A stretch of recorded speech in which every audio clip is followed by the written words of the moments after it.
கொடநாடு கொலை கொள்ளை வழக்கு தொடர்பாக கர்சன் செல்வம் என்பவர் சிபிசிஐடி போலீசார் விசாரணைக்கு நேரில் ஆஜராகியிருக்கிறார்.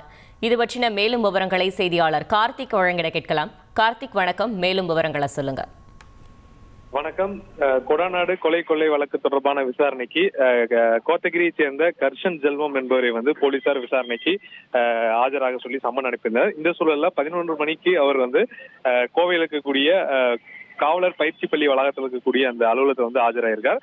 இவரிடம் அங்கு கொடநாடு பங்களாவில் தினேஷ்குமார் என்பவர் கம்ப்யூட்டர் ஆபரேட்டராக பணிபுரிந்தார். அவர் தற்கொலை செய்து கொண்டார். அவர் தொடர்பான விசாரணைக்காக ஆஜராவதற்கு ஒரு சம்மன் அனுப்பப்பட்டிருக்கு. தொடர்ந்து அவரிடம் விசாரணைக்கப்படும் என அதிகாரிகள் தரப்பு தகவல் கொடுத்திருக்காங்க.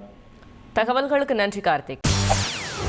செய்திகளை உடனுக்குடன் தெரிந்து கொள்ள உடனே சப்ஸ்கிரைப் பண்ணுங்க.